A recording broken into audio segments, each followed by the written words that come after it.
Ang mga kinapanayam sa dokumentaryong ito ay may limitadong kaalaman sa pagbasa, pagsulat at pagbibilang. Si Lola Florencia Hanga ay hindi nakapasok sa paaralan, habang si Lolo Felix Tertal ay nagtapos lamang hanggang ika-4 na baitang. Dahil dito, ang kanilang mga pahayag ay ibinahagi ayon sa kanilang kakayahan at karanasan. Naway unawain ang kanilang kwento sa konteksto ng kanilang pinagdadaanan.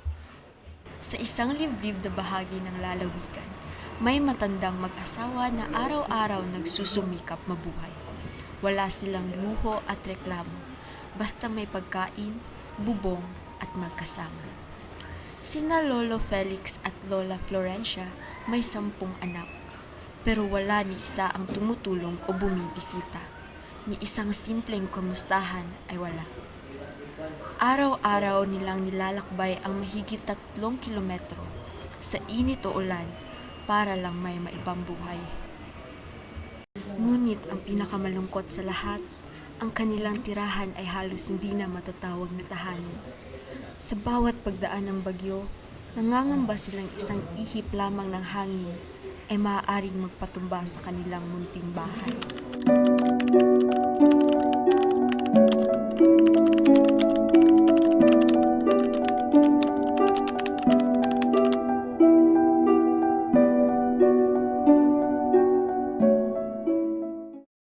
Tama na kabuok ang inyong anak. Pulo. Ulo? Oh, okay, sige. Asa naman ron sila kanang inyong mga anak? Ay nangaminyo Manila. sa Indas, Manila. Ah. Ulay uli-uli. Walay koan. Sige. So pila na mo ka years jud nga gikasal? Sa inyong kuan sa tingin sa inyong kuan ra jud pila pagpuyo. Puyo. Oh, pila na mo katuig? Tinta katuig. Grabe ha. Kusgana jud kaayo. So sa katong gasugod pa mo og minyo. Sugod pa mo og minyo at lo. Unsay inyuhang like trabaho ato nga kuan? Ay pamaula, Inday. Pamaol? Pamaura. Adlaw-adlaw? Oh, bunlay ra trabaho. Adlaw. Ragon. Tanog Blangoy. Diba mataylain dire? Oh, pod. Sa nya, kamusta man ang inyong adlaw-adlaw nga kinabuhi karon? Like kanang inyong adlaw-adlaw, kamusta ra man? Okay ra mo or Aw, okay raman pod bata. Sige ra ta kakanta bod alaw. Bisa pobritang atong una-una pero makakaon lamang ta okay ra. okay ra daw? Okay. Okay ra. Wala lain. Dili naman di. So, unsay pinakalisod nga parte sa inyong kahimtang karon nga wala man mo trabaho la. Unsay inyong pait jud nga kahimtang? Ah, pait guta bata, wa guta makaon. Pero nara, okay ra man pagyapon. Okay ra man gay inyong lawas nga kanang wag sige rag kuanan ng handig. Ay kaluoy sa Dios. Okay, okay ra man pod. Biskay ra, biskay.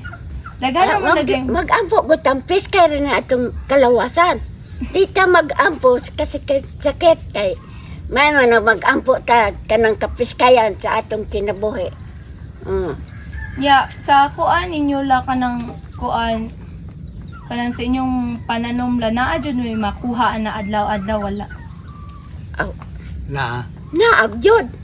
Anang atong salagon, landungan. Na, sa inyo, wala mo kasabot og linsay landungan. Wala na sila kasabot kami. Ako ra jud nakasabot Oo, ani. kay mga apara man nagbisol. Abe, aning dili na kasakop ni nata kay diri taga dirim kabukid. Kani sila kay tumusudan. Puyo. Gani, wala na Unsama sila nimo? kabalo. Di wala gihapon. Oh, Yeah. pinubre ra ni atong pagkaistorya. Sa kuan la sa inani nga kinabuhi, giunsa ninyo pag atubang ang kalisod nga inyong na tryan? Naagoy kalistanan. Ako tubag. Sige. Murag Ikaw. lubos ka katubag. Nagoy Ikaw tubag. kalistanan. Kay kun wala kay asin, wala kay bulad, mo na ilibog nimo sa imong kinabuhi. Pero manahan ang imong bulad o asin, murag malipay-lipay ka kay na imong kasula. Sakto. Sulbad jud ang Pero kuan. sulbad yun ang panginabuhi. Yeah. Kaning kuan lo sa kanang ingana lo nga maglisod mang jud tag palit og kanang Asin. mga bugas. Unsa may kanang inyong ilis ana para jud lang makakaon mo. Kung maglisod ka pagpalit og bugas, mangalin na lamang kag landungan o taga kag saging mura gud ang naagi na namo ang kaon nga sulod sa kasimana puro ra landungan. Sulod sa kasimana Buhi puro lang ko. landungan. At least Oh, okay ra. walay jud, bugas-bugas na. Walay bugas. Pero wala na kasulay ni yung mga bata ron. Wala jud. Pero kami amo naagi na muna. Usa ka simana. Ang kaon namo saging, landungan, amuti. Puli-puli. Sulod sa kasimana. Muna'y lisod. Mo jud. Kaya wala man kay luto. Layo ko kayo. Kato mga Bukid bata ko, nga biyami gagmay. ang aday. Nabuhi ra taon to kay tungod among bahugan og amuti. Ganyan pagkaon sa mga bata nabusog ra. Way luto. Na lisod kayo. Sujud kay. At Lisod, least lisod buhi kayo. ra jud daw, wala jud tay. Nabuhi ra kuan. gud og bisarag sa lagon ra puro. Sulod sa kasimana. So sa last law nya unsay makahatag ninyo og kusog og paglao matag adlaw kanang nga agi ninyo nga kalisod. Ang kusog na mag-ampo ra gud Ginoo. Kay makatabang ra mo ko siya. Ay ngani kay kuan sige. Sa kuan na to lo diri na ta sa kung hatagan man mo og higayon unsay gusto ninyo nga mahitabo sa inyong kinabuhi karon kung tagaan mo og higayon Nga nga naay mahitabo sa inyong kinabuhi karon bisag unsang higayon nga sa tingin niyo kanang mahitabo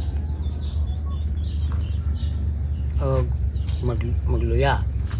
depende ra lo kanang kung sa inyo kung unsay mahitabo jud inyong ganahang mahitabo kung tagaan mo higayon jud nga mahitabo kung ganan mo kalipay ana Gulit pangayoon niya, nila.